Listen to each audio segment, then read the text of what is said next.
Assalamualaikum warahmatullahi wabarakatuh. Kami dari kelompok Mikat Luwaks ingin mempresentasikan tugas besar untuk matkul pengantar rekayasa perangkat lunak. Sebelum itu, anggotanya terdiri dari saya sendiri, Arya Satya Kalevi Farendra Kusuma, dengan NIM 103082400051. Lalu Selanjutnya saya Ridho Ramadan dengan NIM 103082400026.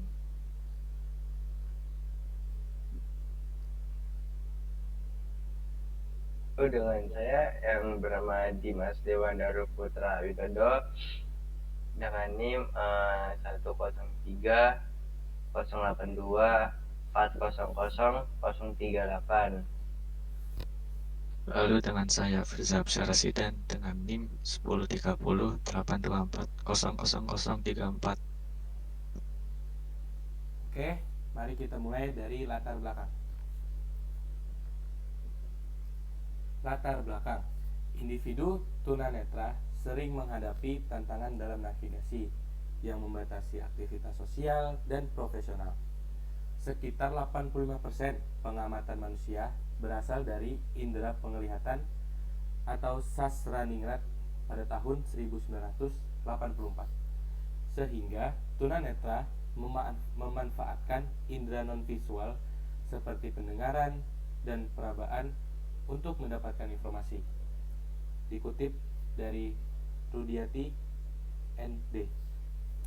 Penelitian sebelumnya seperti tongkat berbasis sensor ultrasonik Sharma et al. Pada tahun 2017 dan deteksi objek dengan CNN YOLO pada tahun 2022 oleh Hakwe et al.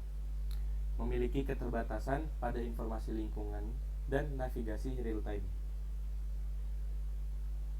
Solusi kami yaitu ada mengembangkan aplikasi pemandu berbasis YOLO untuk deteksi objek real time.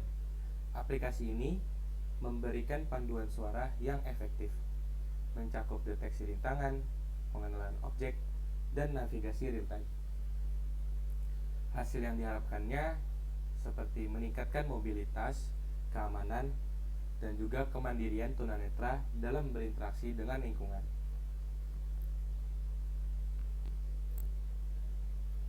Selanjutnya yaitu tujuan. Tujuan yang pertama yaitu perancang aplikasi pendeteksi objek pemandu suara untuk penyandang tunanetra dengan menggunakan teknologi kecerdasan buatan. Yang kedua yaitu menerapkan teknologi kecerdasan buatan untuk memandu penyandang tunanetra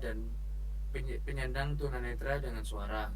Yang ketiga yaitu yang terakhir, menguji aplikasi pendeteksi objek kepada penyandang tunanetra. Berikutnya adalah alur proses bisnis. Yang pertama di line user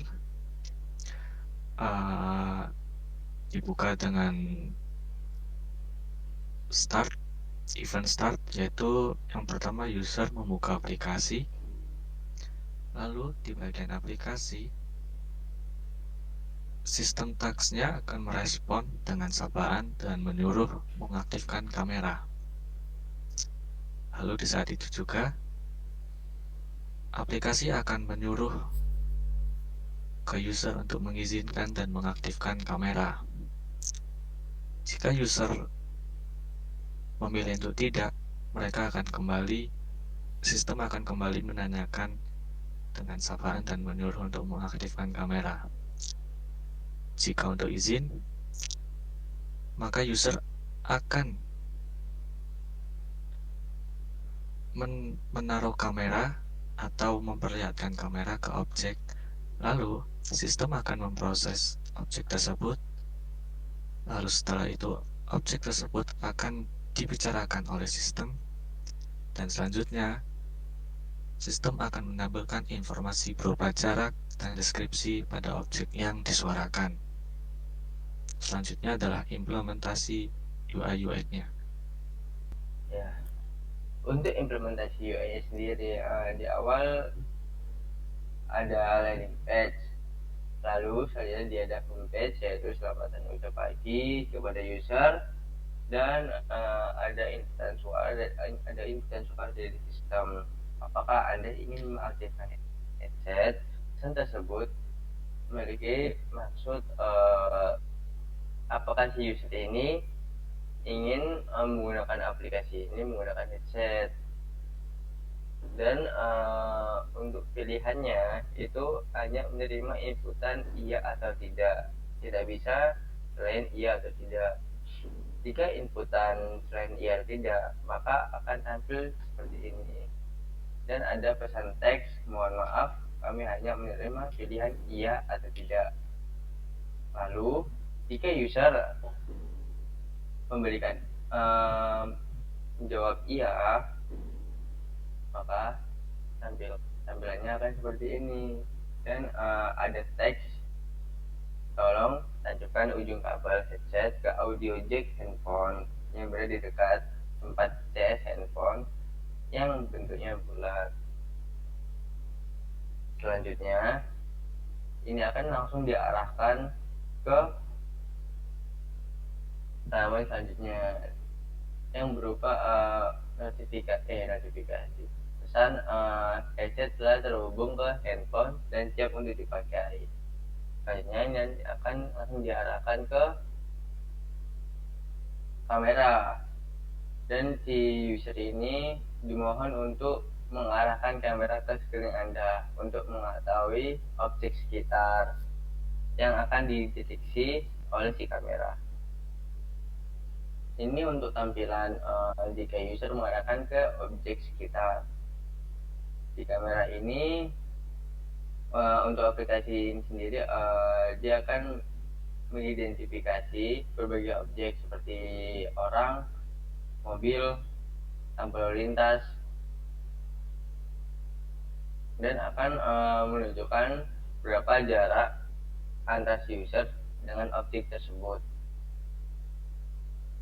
Lalu untuk sistem sendiri akan mengirimkan pesan suara, yaitu ada objek sepeda di depan Anda berjarak 5 meter dari Anda.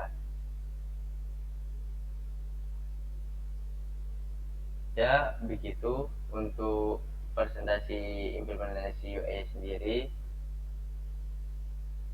Nah, itu tadi Ya. yang sudah saya dan teman-teman saya presentasikan. Jadi kurang dan lebihnya mohon dimaafkan. Wassalamualaikum warahmatullahi wabarakatuh.